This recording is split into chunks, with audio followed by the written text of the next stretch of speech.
مساء الخير مشاهدينا الكرام، أهلا وسهلا بكم إلى النشرة الإخبارية لهذا اليوم من مجلة إلبي. نقدمها لكم ونستهلها بأبرز العناوين. برلين،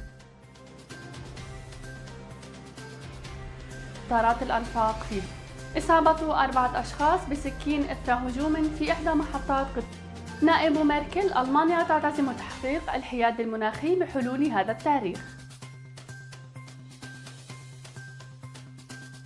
سلسلة متاجر مترو تسجل خسائر بعشرات الملايين من اليوروهات بسبب كورونا. إصابة 4 أشخاص بسكين إثر هجوم في إحدى محطات قطارات الأنفاق في برلين. Messerattacke in Berlin-Tempelhof. Am Montagmorgen gegen 3:30 Uhr wurden Feuerwehr und Polizei. أعلنت الشرطة الألمانية صباح اليوم الخميس إصابة 4 أشخاص جراء هجوم بسكين في إحدى محطات قطارات الأنفاق في برلين.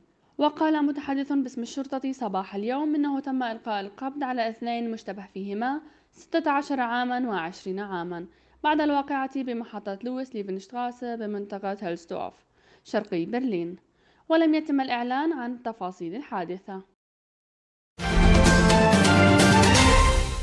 نائب ميركل: ألمانيا تعتزم تحقيق الحياد المناخي بحلول هذا التاريخ. Das hat jetzt noch viele konkrete Arbeiten zur Folge.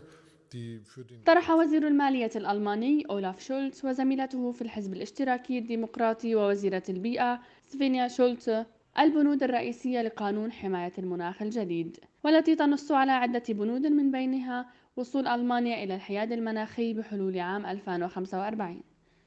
وحددت الخطط التي طرحها الوزيران ولا يزال يتعين التصويت عليها بشكل نهائي داخل الحكومة مع تحالف ميركل المسيحي.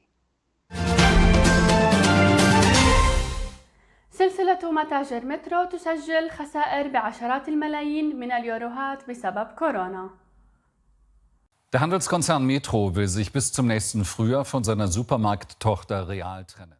أعلنت سلسلة متاجر مترو في ألمانيا أنها سجلت في الربع الأول خسائر ب 131 مليون يورو في الربع الأول من العام الحالي بسبب إجراءات كورونا.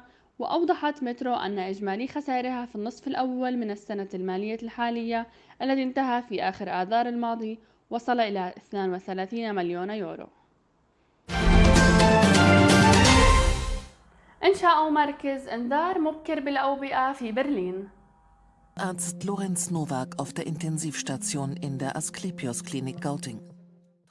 سيتم في برلين إنشاء مركز الإنذار المبكر للأوبئة، وهو تابع لمنظمة الصحة العالمية WHO، ومن المقرر أن يتم افتتاح المركز في الخريف حسب ما أعلن وزير الصحة يانس شبان مع رئيس منظمة الصحة العالمية تيدروس أدهانوم غيبريسوس.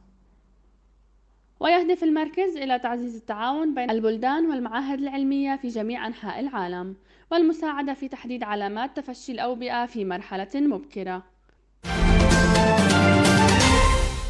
مشاهدينا الكرام، هذا كان كل ما لدينا لهذا اليوم. نتمنى لكم مشاهدة ممتعة. لنا لقاء آخر.